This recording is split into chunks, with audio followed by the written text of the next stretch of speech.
What's going on, everyone? Welcome back to another Speed Lab. About to have a fun day. We're going to review film before our meets coming up. Okay. So, the very first film that we're going to review is from Brian Howard. Let's review this. So, Brian used to be one of my athletes. He's still running. He says pin relay, anchored pin relays for Greater Philadelphia 6164 for Brian. Team gave him great cushion, so they won the indoor national championships. Indoor 400. Wait, what they win? Oh, he held off the indoor national 400 meter runner. Okay. A fast 200 meter start was the key, exactly what Coach Chase taught me. Thank you. But you did all the work. I'm just the guide. So let's just watch real fast. Set up already. So that's Brian there. Let's see his leg. We're going to watch his leg. Over 60 years old. 60, impressive.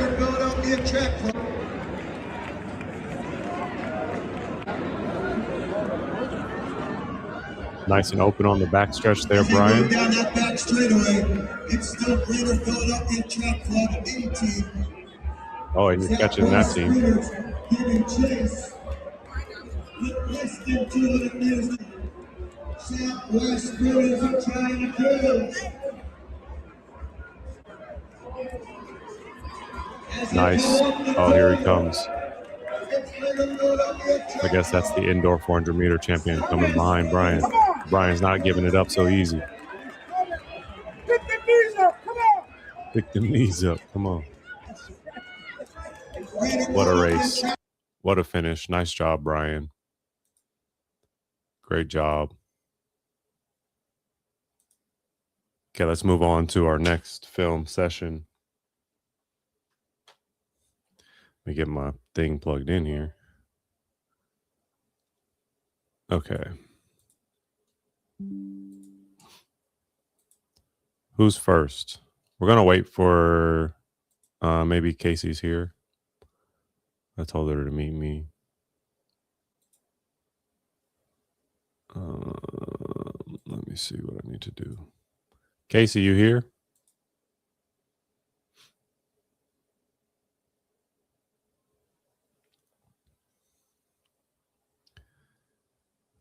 Pulling up some film right now. Okay.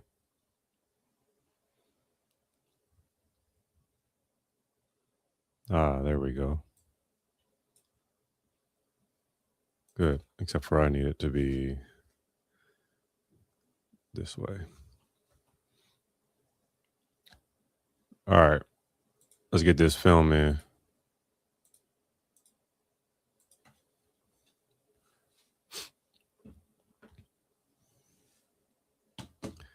Okay, so let's see here.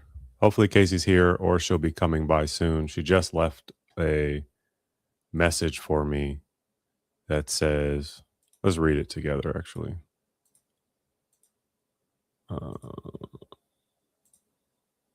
Okay.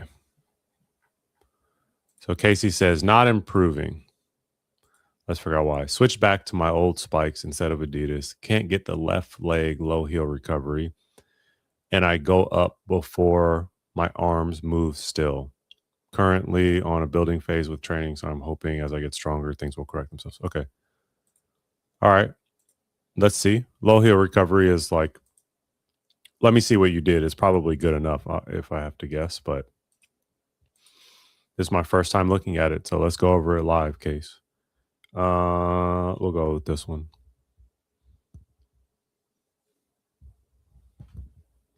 Okay.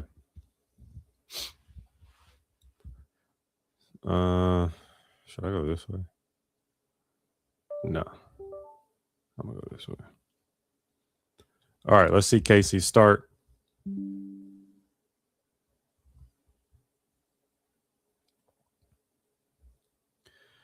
Okay, so Casey first came to me with like confused about which leg to put forward. She started with her original leg was her left leg, moved to her right leg. Then I suggested that she moves back to her left leg. So let's see what is going wrong here for Casey. I mean, this is a great position, in my opinion. Flat back, nice and connected to these pedals. You got your shoulders over your hands. Let's see what the mishap is here.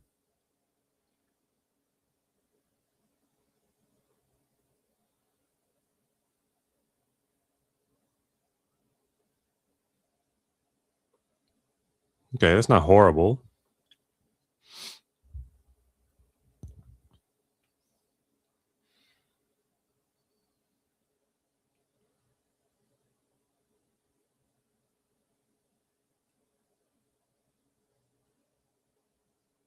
I think I know what it is.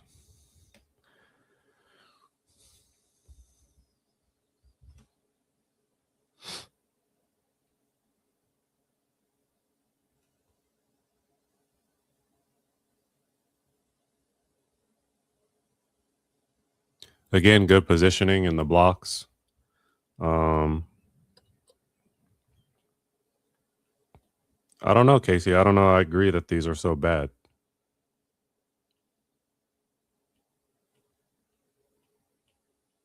I like this. Okay, there's a little bit of false movement there. You know, a lot of that could be related to strength or just not doing enough reps of these.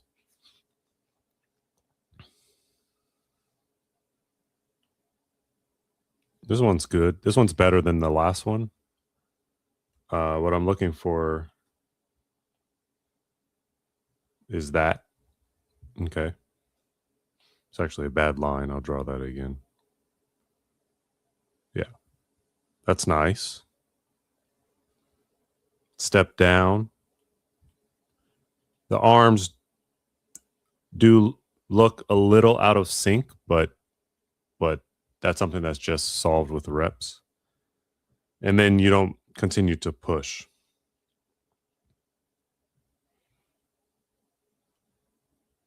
And or open up.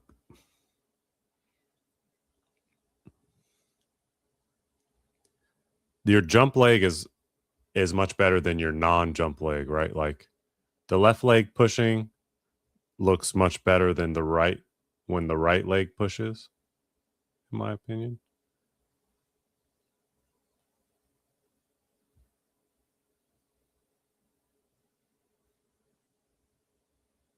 Not horrible.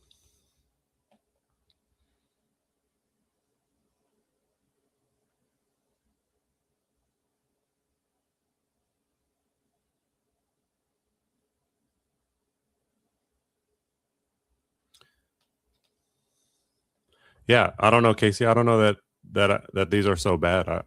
I like these. I think, like you're saying, it's time in the season where you're just building up to things. I wonder what you're tracking to say not improving.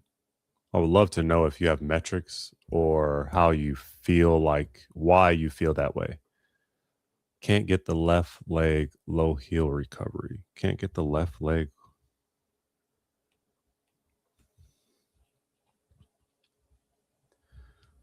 Okay, so from your comments, what you said is that this leg doesn't get low heel recovery. Let's watch. Boom.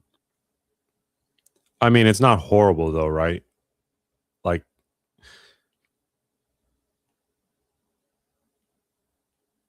you're still in a good drive position. Okay.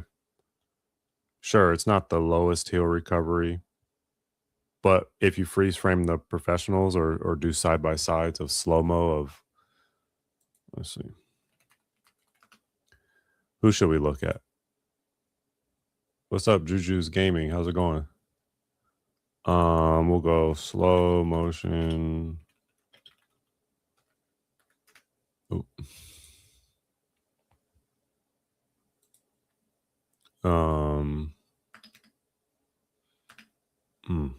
Who is that?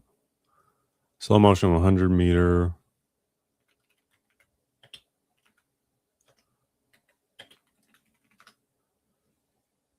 Yes. Okay.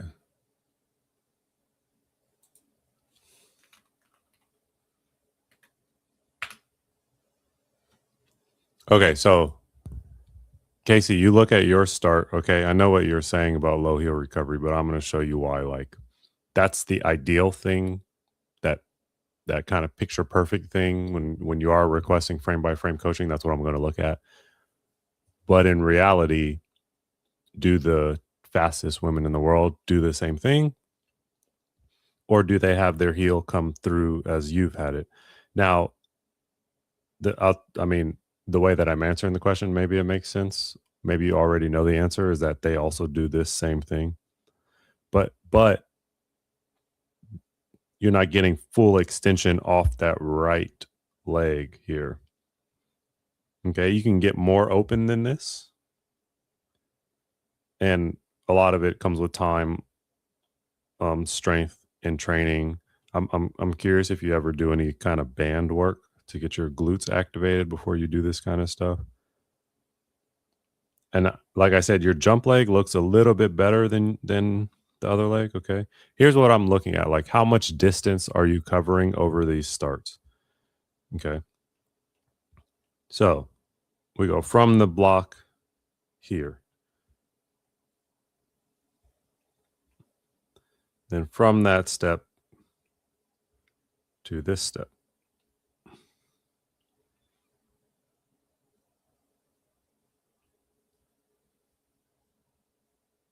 And from that step to this step, right? These lines look a little bit not even. They look pretty even. I'm not gonna, but that step looks short to me. Could be the camera angle, of course. But you know, when you push off the right leg, it doesn't look as even or as powerful as when you push off the left leg. Now, how would you fix that? Bounds and sled pulls as needed, given that we are a master's athlete, right? This is what I wanted to show you in comparison.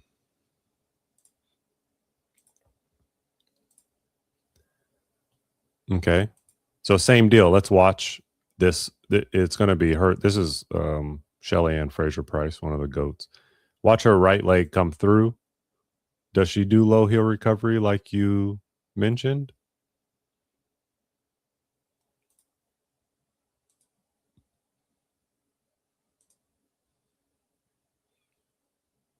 Okay, this is a nice position. I mean, this is not too dissimilar from your own position, Casey. Look, she does the same thing, right? It cycles through, but look at how much extension she gets off of those pushes. Push, push, push, push. She just floats forward. Very powerful. Is she an Olympian? Yes. Is this in 2011 when she's probably 20? Yes. Those things matter, right? But look at the length and the distance she gets when she drives. Okay.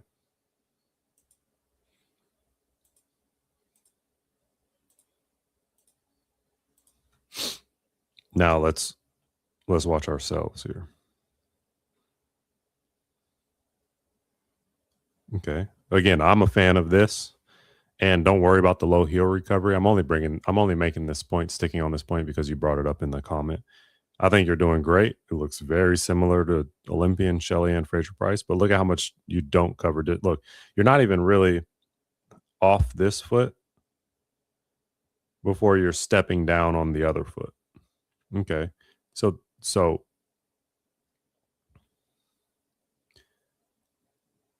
this knee needs to drive through harder to get you further down the track. So think of anything that can be where that's the case. Again, I'm a huge fan of bounds, alternate leg bounds. I'm a huge fan of sled pulls to teach you exactly what this is supposed to look like. And like I said, the left foot, much better covering distance. Look at how you come fully off that foot before the right leg begins to step down. You push fully off this leg before this leg begins to come down. But on the right leg, you don't do the same.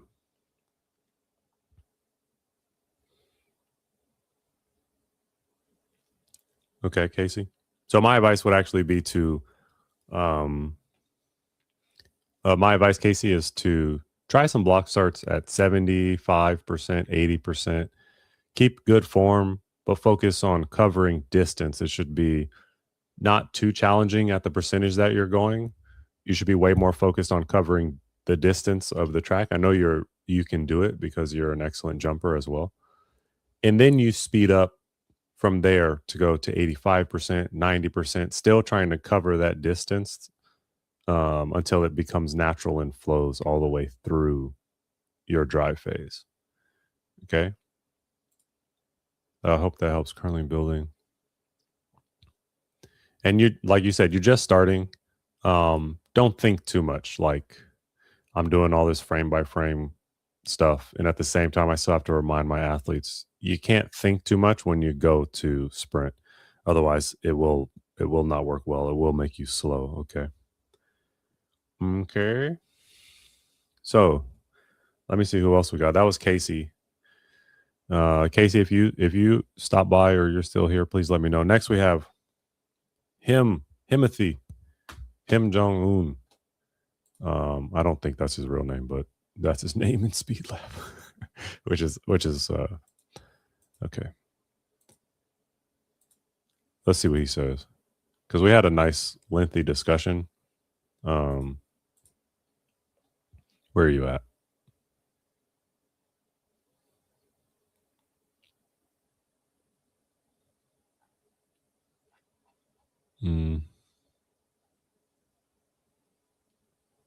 Maybe. Oh, here we go. Okay. So that guy, we will watch this in a second. This is a 200-meter PR, I believe. Yep, I'm in lane 4. He runs 21:06 out of Texas. Texas has some heat. So Kim Jong Un, you got to be rolling, and you are rolling, and I can't wait to get to that. But before we do that, they did share some film with me. What did I give you? What advice did I give you?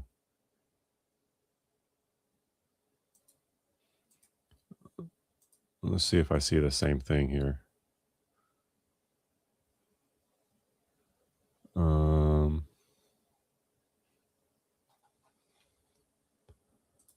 Let me see if I search.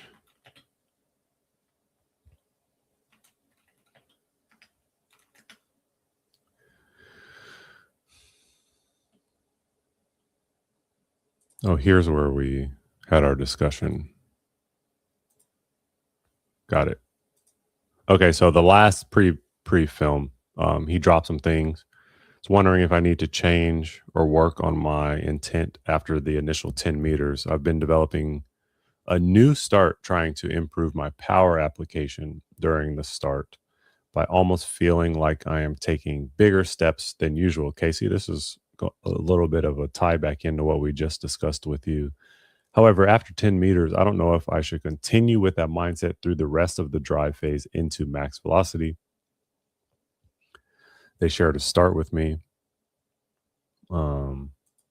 I said the number one goal at 10 meters is to be in a great position. The number 2 goal is to be in the lead. So I'd much rather you be in a great driving position at 10 meters and working towards your top end speed coming later than be standing straight up at 10 meters in a bad position and be in the lead.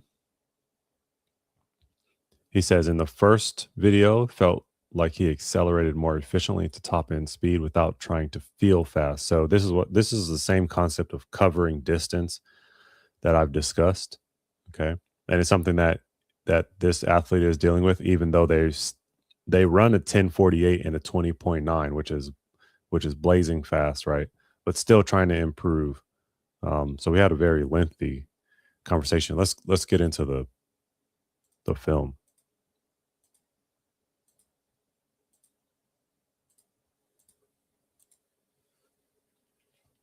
All right, Himothy, let's see. Okay, so this is again a 10:48, 20.9 out of Texas. Looks like there's about 4 of these for you. What do we see? Okay, let's look at all the reasons why this athlete is fast. Okay, 10.48, 20.9, great times. Let's explore why this athlete is able to do that. First things first are going to be the arms. Well, I guess not first things first. Okay. So Him Jong-un. I wonder what your real name is. Is it Him Jong-un? Look at the back foot. That could be connected to that back pedal a bit better. That's first things first. Looks like this maybe was mid rep, so maybe you were. Great extension off that first block. Boom. Arms. Arms nice and separated. Okay. So let's see. Now, this is what Him was asking. You see these lines on the ground? Now, Casey, this is going to be good for you to notice too. Are you here? No, still not here. Okay. These lines are going to be markers that this athlete is trying to get on their drive, right? Look at how much distance they're working to cover in 3 steps, as opposed to being focused on like trying to be fast with small steps. I see it so often. And it's funny that it's the theme. I don't know if it's the theme of the week or what, or if I just see it now that I'm focused on it, but I've seen it a lot with my athletes this week. Okay, nice and open. Falls a little short of that marker.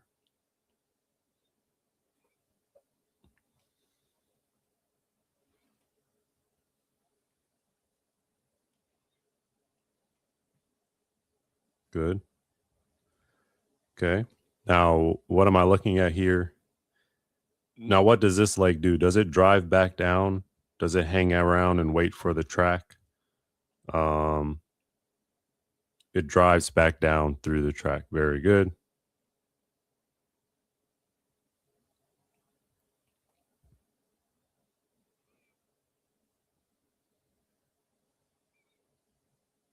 Good. Same question here. Okay. We got the full extension there. Now, does this foot drive back down into the track, or does it just hang around and wait? It drives back down into the track. Arms are still aggressive, still big.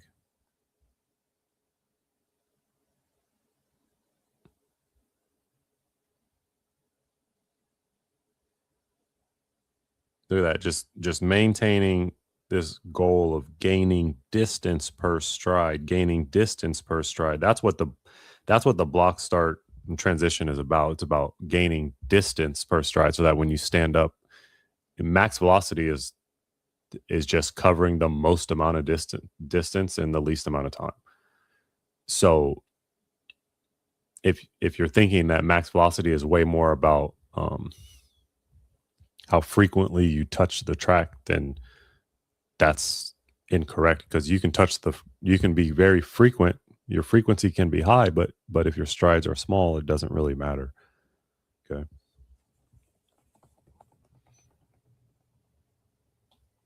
Okay. So I think that was rep 1 that he discussed. And this one, let's see. Let's just watch it.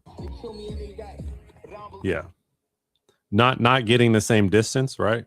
And this is what they contacted me about in the very first conversation we have, which is that they're really working on covering distance. And you can see the difference here. Not covering as much distance. This is a perfect example of trying to be too fast, that it actually hurts the athlete, and they don't cover as much distance as when they're not trying to be fast. Does that make sense? I think so. Yeah, much shorter with the push off. Okay, look at how they don't get fully extended here. All right, look at this. he never actually pushes all the way off, although it's not horrible, right? I mean, they run a 10-4, so it's going to look pretty good to most people, but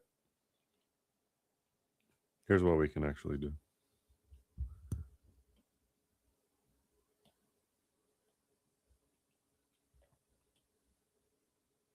Okay, so these are the two different ones. Now, let's see. Can you play these at the same time? I don't want to get copywritten either. Let me turn this down. Okay. Now look at the distance to this mark on the first one.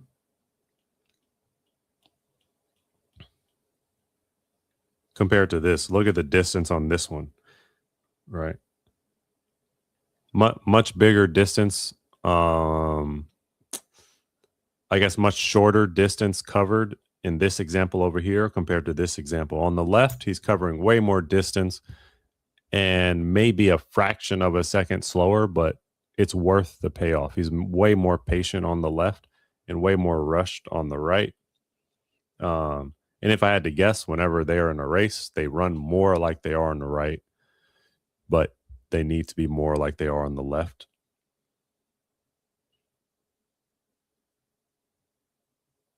Okay.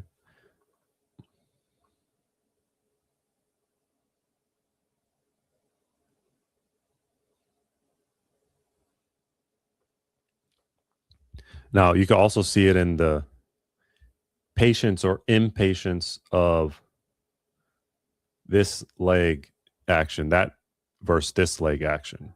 Way more patient in pushing the track behind them on the left. Okay. And as a result,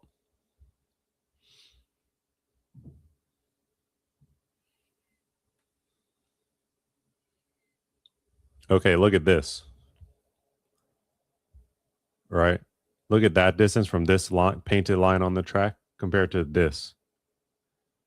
It even works in the reverse order. Look at this painted line on the track. Look at the distance from that. And this is the same painted line. It's the same day. Just a difference of being patient in the drive phase versus being way too quick and impatient. Impatient. How does that go? How am I supposed to say that? Okay, you get the message. Like, this is on the left is very nice, open, beautiful strides, very patient in the drive phase, very patient pushing off the track. Okay. And then on the right, not very choppy, trying to be way too fast. They end up getting a little bit into better rhythm as they go to sprint. But this initial drive here is just way too fast. And it's very helpful to have these comparisons because when someone runs 10-4, it can look very pretty and you don't know where to go or what to do.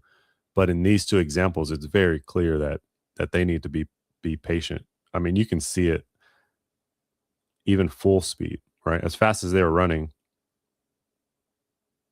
that looks much more rushed and short than this does. That looks powerful. That looks like they're going to set up the race for down the track. The first example looks like they may actually be in the lead slightly at this point, but they don't have anything to carry with them down the track because they didn't push properly here, right?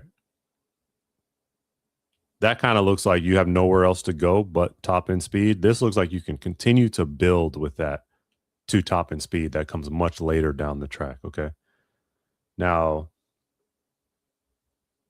I want to do this even though it's not the most fair comparison because not only is Casey a Masters athlete, but Casey is also a woman, so it makes a little difference. But Casey, look at your drive, right? That's the quickness that I'm talking about that makes it so that you have to come to Speed Lab and say, hey, why is this weird? Well, look at you're trying to be frequent touches instead of being explosive and long.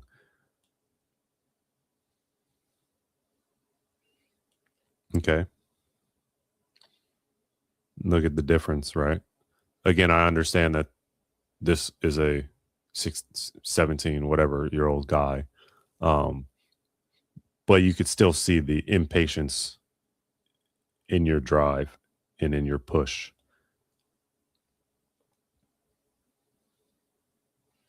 Especially there. Especially that step is short. I don't have any problem with the left step. The left step looks great. It's the right step that's giving me trouble. Okay. Let's see where else. He loaded more. How come I have four? Who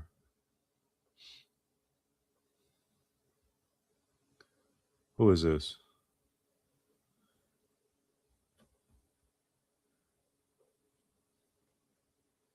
Oh yeah, this is the same athlete. Let's see this. Different angle. We got some cones over here. What are we going to guess? 10 and 20? Maybe. I like that. 10. We got cones at 10 and 20. Let's see what they do.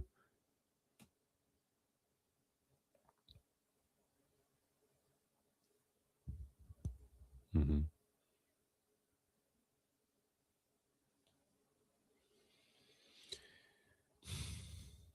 Yeah.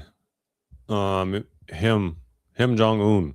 This is just the name that was given to me inside of Speed Lab. If that's your real name, let me know. If that's not your real name, then maybe I can call you by your real name. But you're in Texas, and the competition is great. So you don't have many chances to kind of get a feel and a flow of what it's like to be long and open inside of a race, because every race you have in Texas is going to be you don't have time to figure things out. I mean, I'd say that cheek and tongue, there should be some meets planned by your coach where we're just working on some fundamental things. Doesn't matter what place you finish. Obviously, not like qualifying meets, but if you can learn how to be patient and open, great things will happen. That 1046, 1048 that you ran will become 1020 soon. If you learn how to just maximize your ability to cover ground as quick as you possibly can. Okay. Now, what do I think about this? I don't know.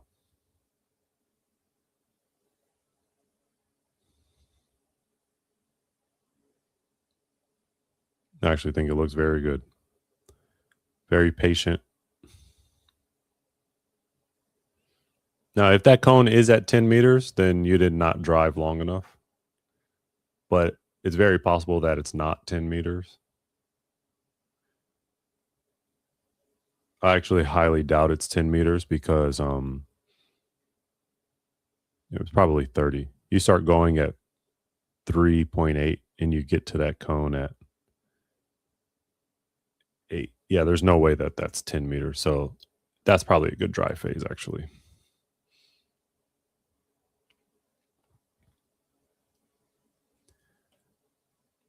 That transition can be a little more smooth, right? You go straight from driving. Like right about now, you should be, you kind of do, actually. That was nice. So smooth, I didn't even see it the first time. That was a nice transition, okay? If you're curious what transition is, it's just from drive phase to standing up and sprinting.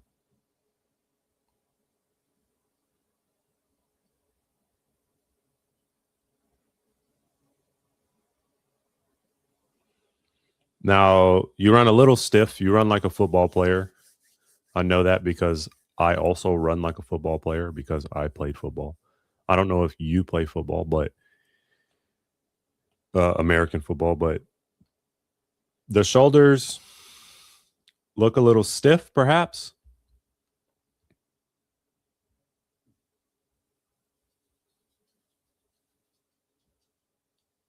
But not horrible. Not horrible. Okay. Next. What's up, doggy? My dogs just got in. Okay. This is him.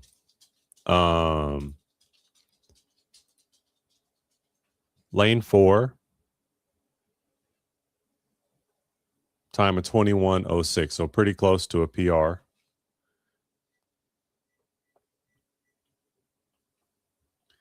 Okay, here we are, lane 4. If you're curious what a 20.200 looks like, we're about to find out. I'm gonna let it play it all the way through, but very first thing I want to see is what the blocks look like, just because I'm curious. Yeah, I think that can be more attached to that back pedal, although it's not horrible. It should be more like your front pedal is nice and stuck there. You know what?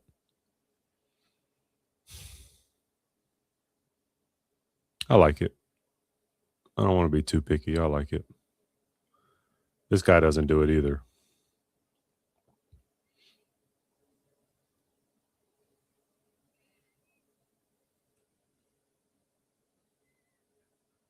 Yeah, there's some stuff to clean up with your blocks.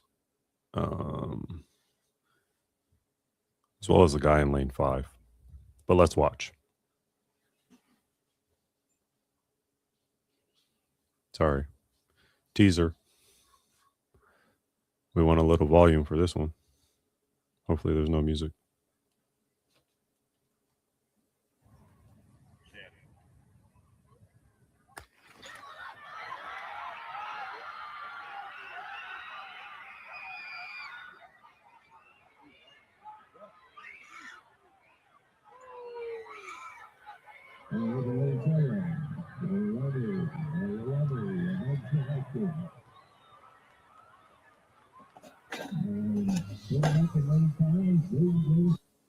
Okay, so it looks like lane 5 or lane 6 won that one. Again, steep competition in Texas. Here's what I could tell you about the 200. Now, you know that guy is fast, right? I mean, he's got lane 5. This is a championship meet, so they're seeded based on times. It's not random seeding. Shouldn't be, at least. So that guy, my goal as lane 4, I understand that this guy is fast. My goal is to be on his hip as fast as possible. As fast as possible, I want to be on lane 5's hip, right? Let him pull me along the turn. Let him put some pressure on him. Let him know that I'm right here and we running today. All these things are important to do. It looks like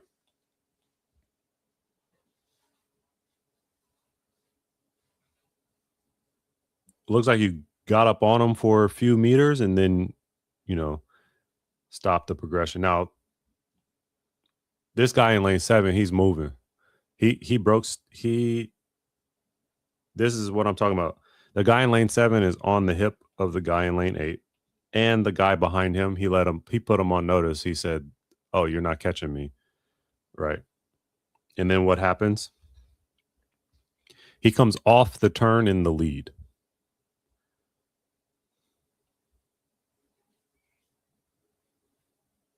Okay. So our advice to our boys and girls, quite blurry. This is you. That's Himothy. I need you to be off. I need you to be in the lead off the turn too. At the very least, I need you even with everyone. But ideally, you're winning the race from off the turn. Okay, you win off the turn, you win the race. Think about it that way. Now, who actually won this race? I think it was either lane 5 or the guy that's in the lead right now.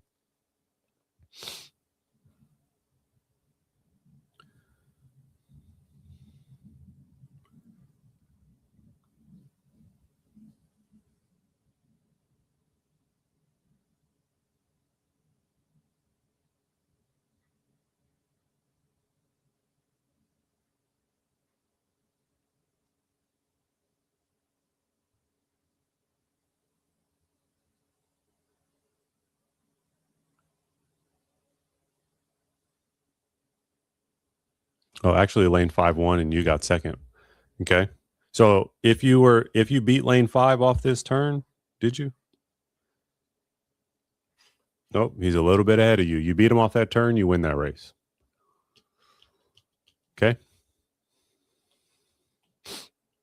He's just a little bit ahead of you. Okay. So that's how you go get a 20 point, and that's how you win that race. So good luck. I know you have a lot more coming up. To compete for state in Texas is going to be challenging, but you got it. You got it, man. Okay. Moving on.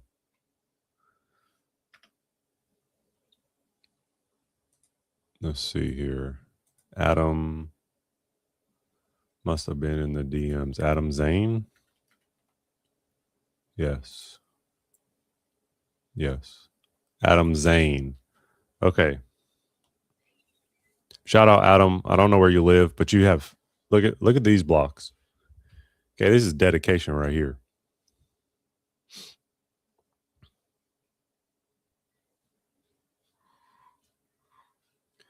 Okay, now there's a lot here that we need to fix. Okay, Adam. The head has to be relaxed. It doesn't have to be all the way chin to chest, but it's got to be relaxed. The back can't have this arch in it. I need a straight back.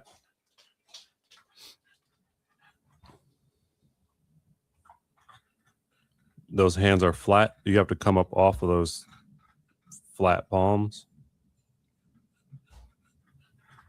Okay, not a bad push.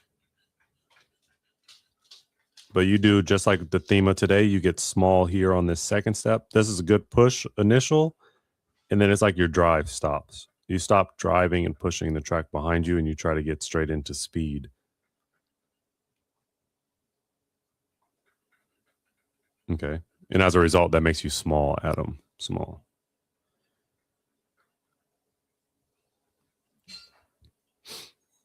I don't know many people that are out there with cinder blocks for their block starts. So, you know, everybody go get like Adam, put in work. You know what I mean? Let's see. Yeah. So you submitted this one. It's a slow-mo video of the first one, and maybe that's the best video to see, because you can see how small you get after the initial push. Nice, small, small, small, small, small, small. Okay, that seems to be the theme for these block starts.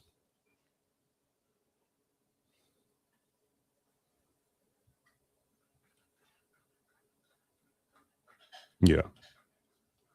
Okay, got to work on that drive. So, same advice: go slow, then go fast.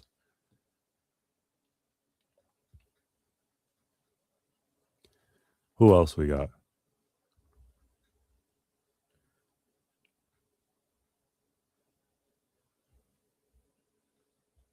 Sean, where you at? Another victim of trying to be so fast that they end up being small.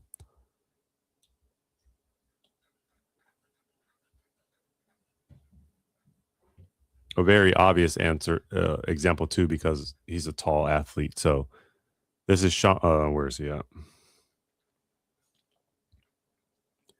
Okay, that's Sean, 6'4". Watch the small strides.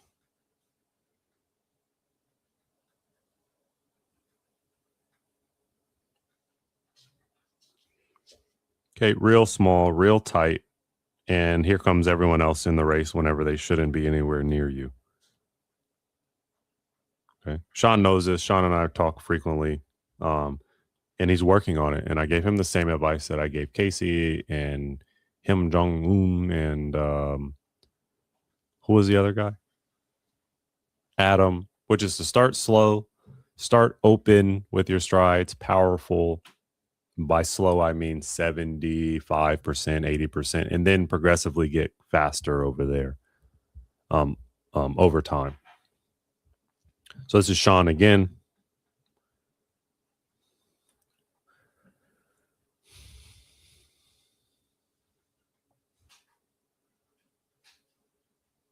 You can see it too, right? Can you see the change? There's like, let's see how many steps are good. 1, 2, 3. And then he gets really small and really tight, right? The good thing is he's working on it. And this is how it comes. This is just how the game goes, right? You work for 4 months and you get 4 good steps, but then the rest of your race is crap. And then you keep working, and then half your race is good, the other half is not good, and then you finish. Finally, after 3 years, you learn what you're doing. Like that's just the game. So this is a much better start than I've seen him do. Look how that was a nice explosive push off those blocks. Boom. And what is he doing? He's covering ground. Look at that. Covering ground. That's 3. And then look how small these steps become. 4, 5. And he stands straight up. Okay.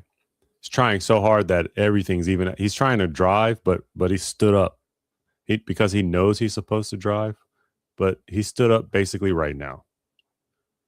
Right, 6 meters down the track, he's standing up straight, but he knows he's supposed to drive, so he's got this awkward forward lean, but it's just hurting the strides again, short strides. So again, Sean's working on it, going slow to go fast, being open because he's 6'4". Once he learns to be open, great things will happen. I don't know if you guys saw that Galkout thing with his coach. Same advice. If I tried to make him, she goes like, if I tried to make him really fast right now, I'd break him. So we got to go slow, and we have to learn how to be open and tall and posture, and then I can speed him up. It's the same advice that Usain Bolt, same playbook. It just is the truth, and there's no shortcuts to getting better. So that's part of the process. Okay. So that was Sean. Sean knows what to do. Now, Jace, this is a great story actually from Jace, because where's your race at, Jace? Where are you? Here you go. So Jace was one, he's a 400-meter runner, and he came to me and showed me his video, and it was excellent. He's great for his age group. But when he finished his 400, he was quite tight. Let me see if this is it. He fought fatigue when the race is ending. Look, I think this is it.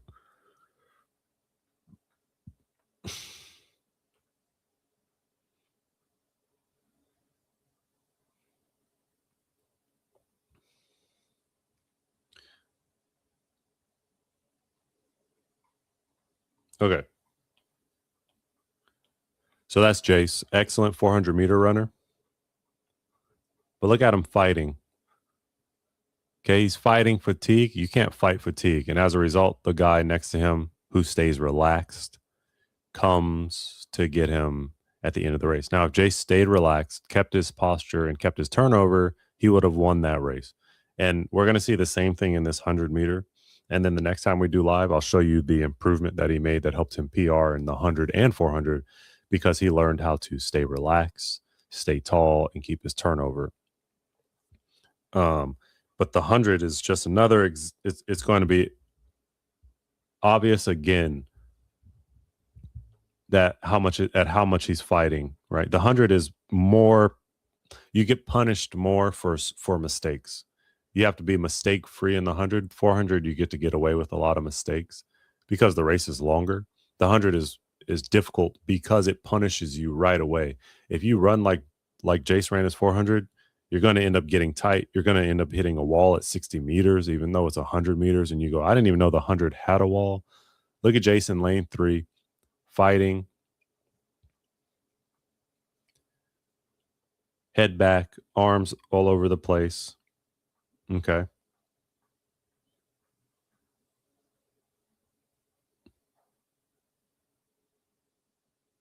It's not horrible. It's not horrible. You just have to learn to find peace inside of your racing. Your drive phase was way too short, by the way. These triangles are at 10 meters, and you've popped up before the 10-meter mark. If you learn how to drive in the 100 and the 400, your races are going to be much easier, I promise. You won't break down like you've been breaking down, because Jace goes, and Jace is out of his drive phase at 9 meters, 8 meters. It's supposed to be 30 meters down the track, so that's a big point that you can improve in. Okay. Nice open strides, right? You don't have the same problem of being trying to be so fast that you're small with your strides. You have a nice open stride, but what happens is you get out of sync when you begin to fight instead of staying relaxed and keeping your turnover.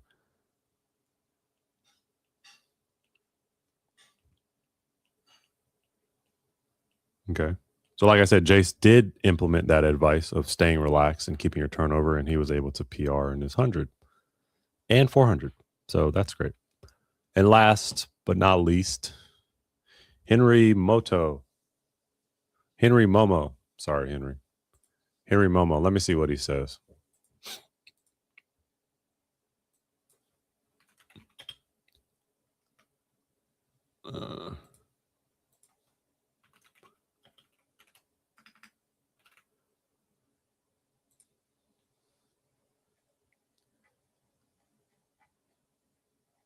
Okay, so Henry shared video with me.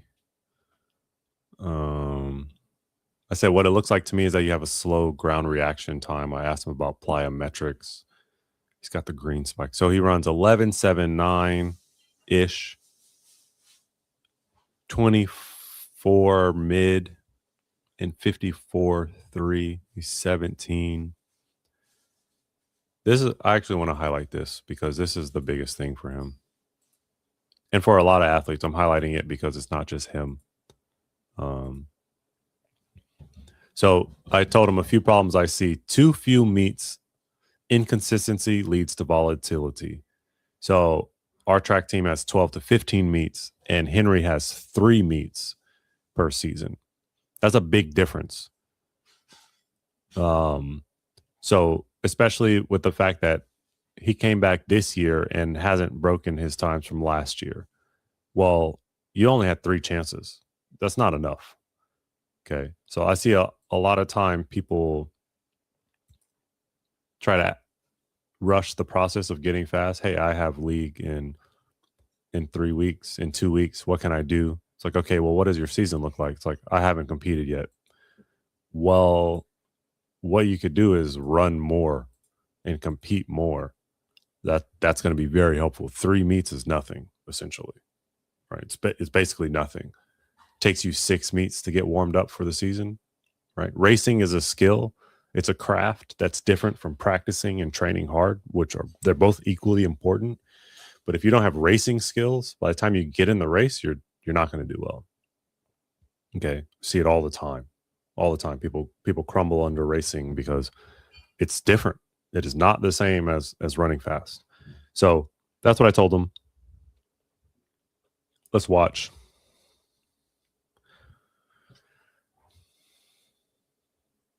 Henry Momo, green spikes.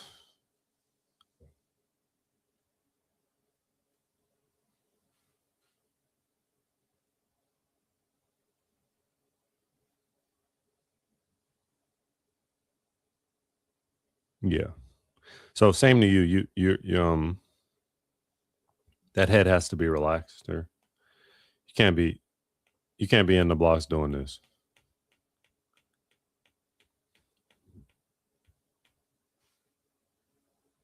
Okay. Relax the head. But what is good about this is that you're looking out here instead of straight down. That is good.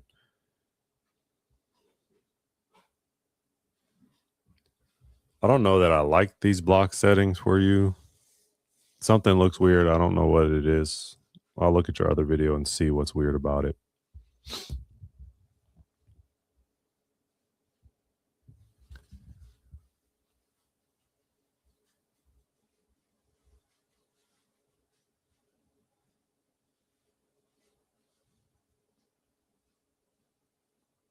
Good.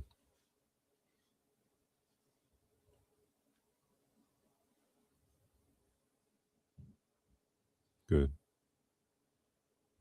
Not horrible. Okay, so Henry's problem isn't the distance he covers, it's the amount of time it takes him to cover that distance, ground reaction time.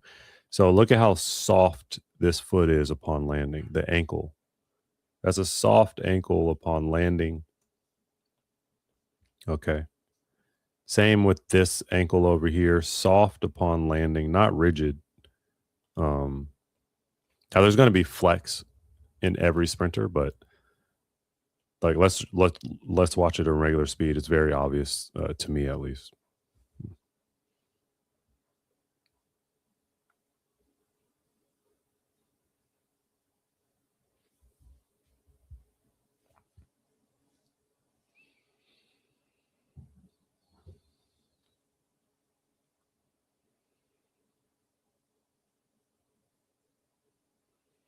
Yeah.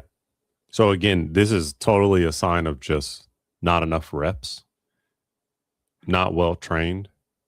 Okay. You're very soft on impact, which is not good for sprinting. It's like punching a heavy bag and your wrist just collapses every time.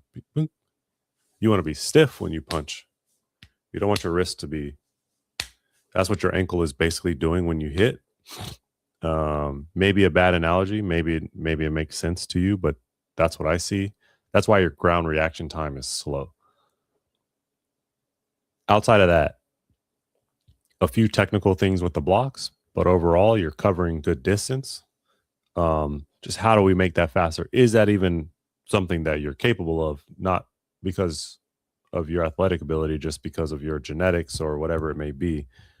Maybe that is the fastest that you can react to the ground. My advice would probably be that you stay away from the 100, because those guys have natural ability to strike the ground and get right off. A lot of factors to identify, but yeah, not the biggest fan of your blocks. If you haven't seen the Block Star checklist, definitely check it out. See if it helps. See if it doesn't. Let me know either way.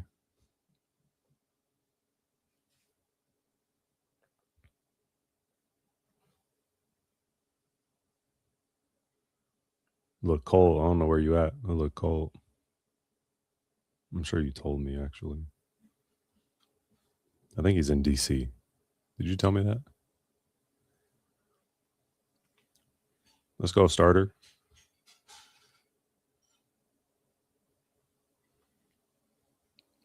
Yeah, a little bit awkward. But my belief is that it's because you have little amount of reps. You have 3 meets on the whole season. That's I said it already, but that's basically nothing. Especially if you okay. If you have 10 years, 15 years of experience and you're coming back from injury and you only have 3 meets to prepare for Worlds or whatever, that's different than being a high school kid who's brand new to track and you only have 3 meets per season. That's not enough. 6 meets probably isn't enough. 10 meets is like, okay, we're getting somewhere, but you could do much better with 15. Track seasons are long, because you really don't get into rhythm until your 6th meet. Ooh, I smelled dinner. Yum.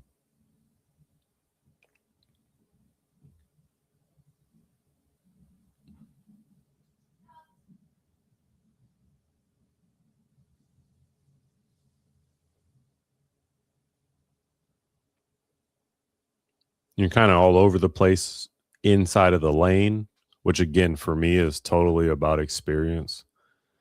But overall, it doesn't look too bad.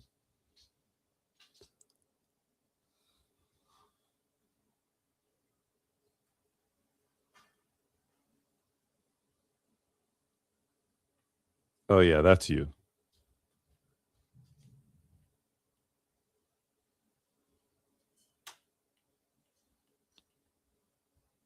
Yeah, you're covering great distance. You might be a great jumper. You should try jumping. Jumping, you have to be fast, but by definition, a jump is a longer ground contact time than a sprint. So you already have that down. And look at how open you are. Look how much distance you cover. Okay. I think you can actually be a great jumper. But that doesn't mean that you don't have to sprint. I'm just giving you something else that you might be good at.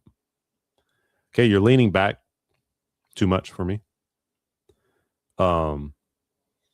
Shoulders down, forward, shoulders down. Your shoulders are back here. Okay. I think, again, a big reason why. Okay, those shoulders have to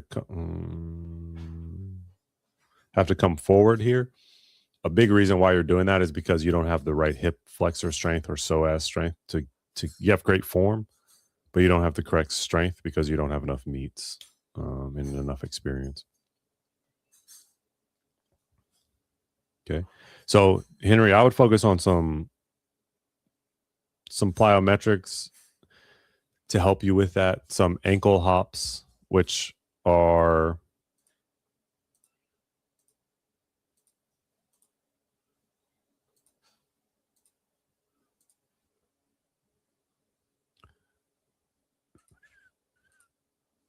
how do I get back to normal? Okay, this sprint mastery course, where are they? This ankle hop series, these mini plyometrics, I would highly recommend them for you, as well as jump rope, as well as bounding, as well as sled pulls. Those things will be very helpful to aid you in getting a bit faster ground reaction time. That's what you're focused on. So a lot of your training should be minimizing the time spent on the ground. When you do things like plyos, when you do things like sled pulls, just because they're sled pulls doesn't mean that I want you grinding them out. It's not about grinding, right? It's like, yes, it is a grind to get good, but I want you focused on tapping more, tap, tap, tap, tap, tap, and stiff ankles, calf raises,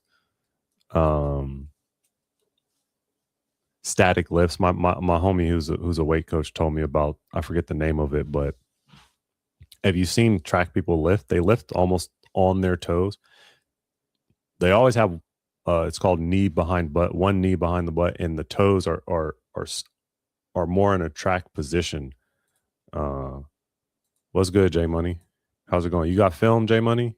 You want me to review some film? Okay. So when you watch track people lift, they're normally always on the toe, and they always have, right, whether it's lunges or split squats or split press or things like that. You want to work that rigidity into your routine. Okay, Henry? That was a lot, but watch it back. You got it. You got it. You'll be solid once you learn how to hit a bit more stiff on the ground. A good plyometric day is going to do you wonders. Okay. Yo, what's good? J Money. J Money, if you have film you want me to review, or anyone for that matter, you come over to, not here, Speed Lab.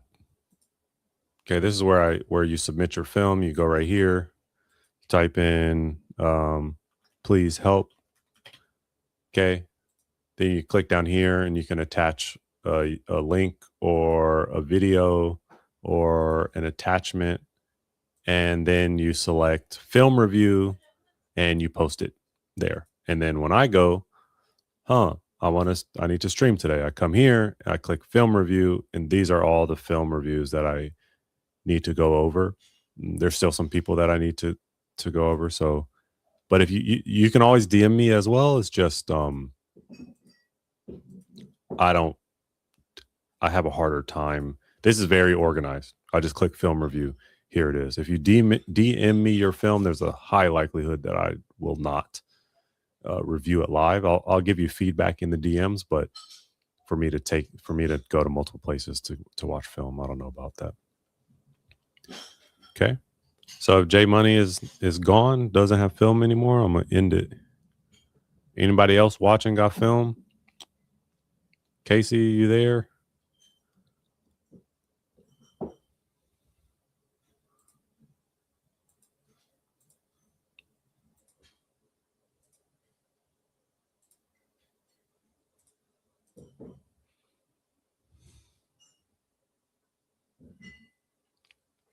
Why not? If you're here, I got one treat. Sorry, I don't have film. Yeah, what's your question? J Money has a question. What is it? Okay, so this is a special treat that I won't share anywhere other than live because I don't like to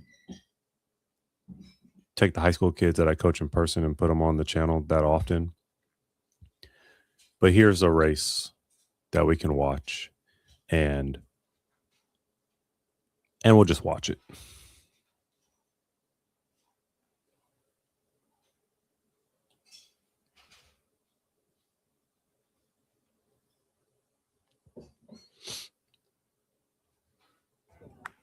And here we go. Here they come down the final track. Here on the track.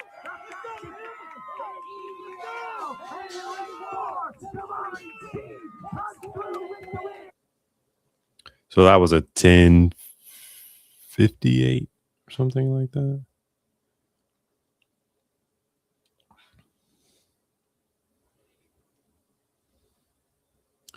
Look how patient they all are in their dry phase, right? This is something we reinforce highly every practice.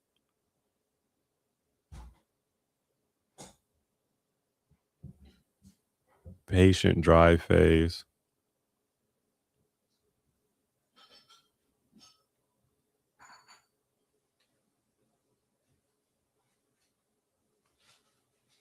Everybody's patient. Everybody comes up.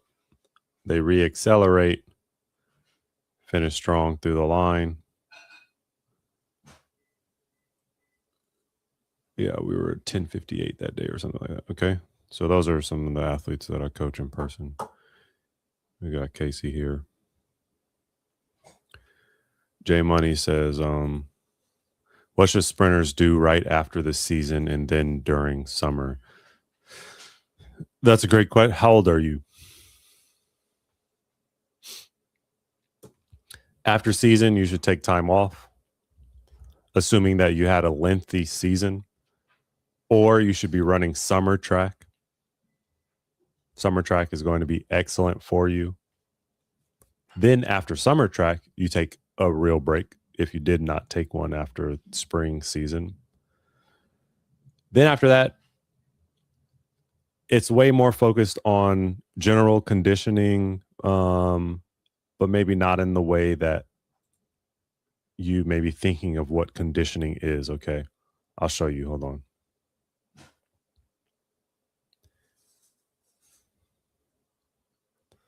And strength training. Okay, for all the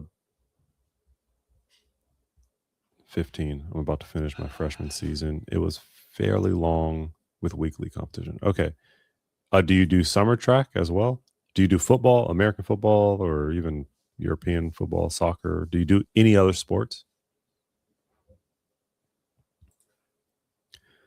Okay, so as much as I give my homie mess about weight training, and because we're American, so weight training is a big thing for us, but it overshadows sprint training often.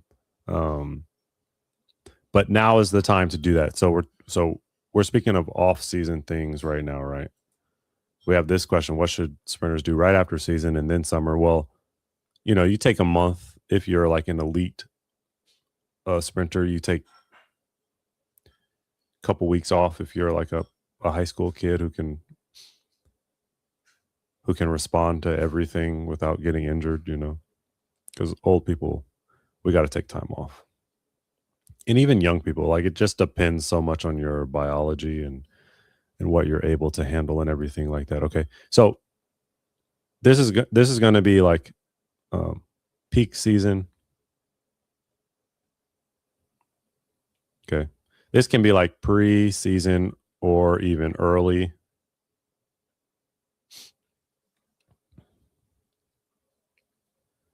I don't do any other sports and don't do a club, but there's weekly meets at my local stadium. I would suggest that you go to as many meets as possible over the summer, especially if you're new. You're 15, so I would suggest going to as many meets as possible through the summer. Okay. Then after that, take 2 weeks, 3 weeks off, go with your family, do fun stuff, whatever. And then when you come back, you have conditioning. So This is going to be, you're 15, so you're in high school. So, you know, we'll call it October, January, February, March, April, May, June, July, August, September, or you know, even September to October, you do conditioning. What do I mean by conditioning is not jogging. Okay, we're not going out for runs. Out for long runs. Okay, what we will do though is, 2 mile stride, straight, walk, jog, turns. Okay, a stride is just a stride equals a sprint at low percentage, right?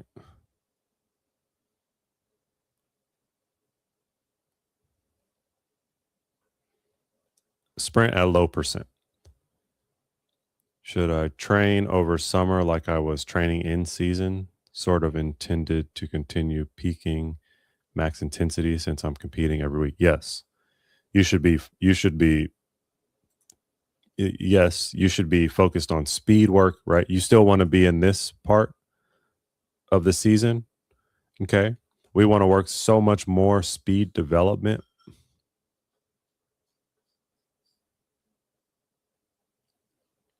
Okay. Because what you work on when you work on speed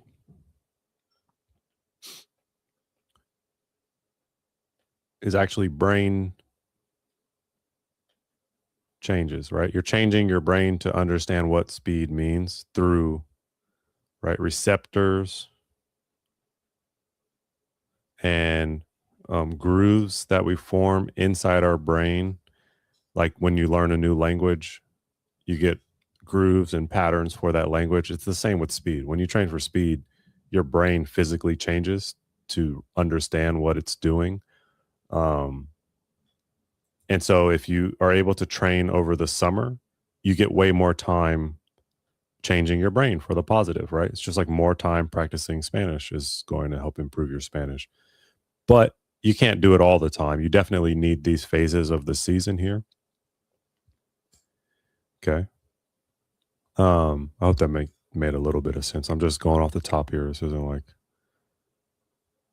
does that make sense, J Money? You could do things like hills. Okay. Great time, as I said, for what color do we want to do here? Weight room. You could spend much time getting strong, right? Strength. This is about strength. Okay. This is about speed. This is a little bit of a blend, right? This is about speed, endurance.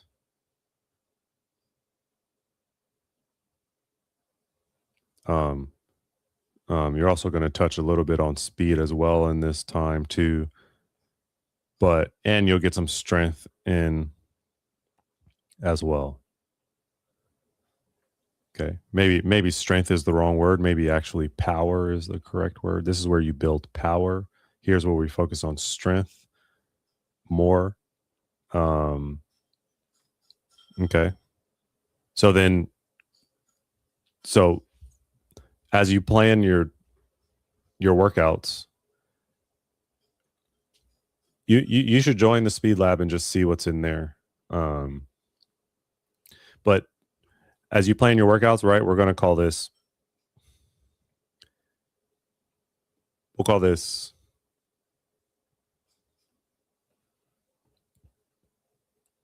we want to stay in this range. Maybe we get to 3,200 meters. And this means sprinting.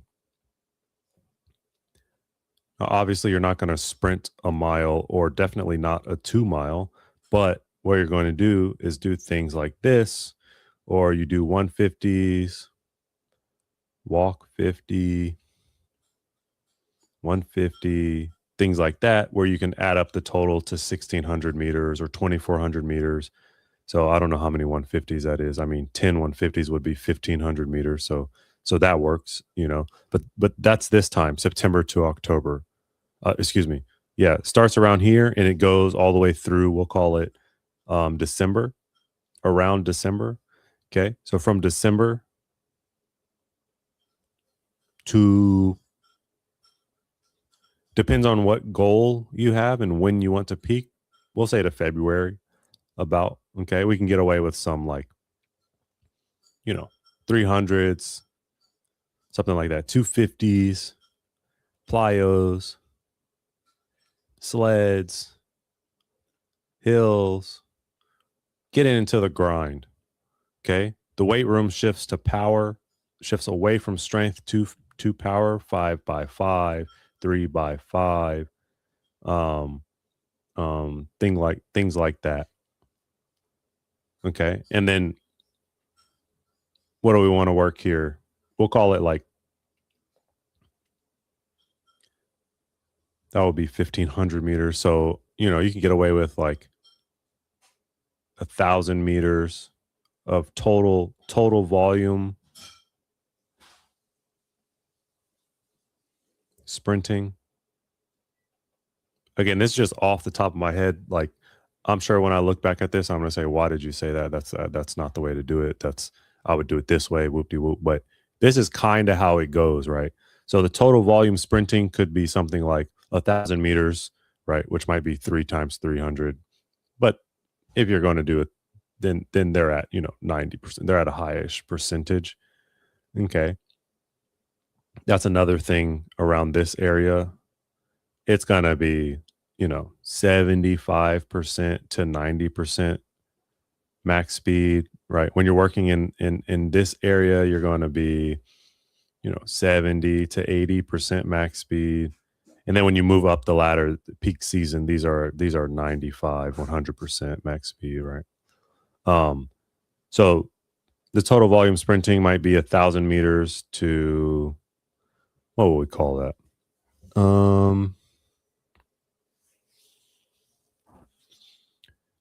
Maybe around 2,000 meters. We'll say 2,400, but we shouldn't be, that's kind of a lot.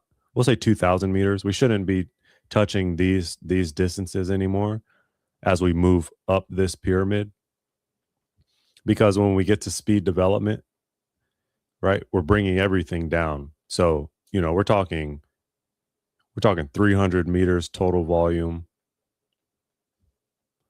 to 1,000 meters, but nothing really more than that. So that means, percentage effort goes up, reps come down. Okay. But also that means rest goes up a lot, 12 to 15 minutes rest, 20 minutes rest, that kind of thing, because I want them to be super fast. Okay. It's a great question, J Money. I plan to get a free lap timing system just before summer starts to use throughout high school. Yeah, it's a good idea. I mean, there's a saying, which is the more ways you have to measure and to track progress, the better you'll get. So if I want to become a millionaire, the more that ways that I have to track how much I spend versus how much I earn, that's going to help get me there faster. Versus if I'm just kind of wishing and hoping like, oh, I hope I make a lot, or I hope I don't spend that much. That's better, right?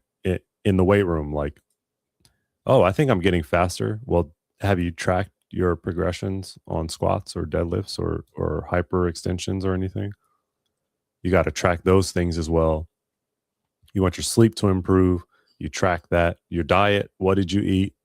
How did it make you feel? Those kind of things. So I say that to say, yeah, I think a free lap timing system is great for you.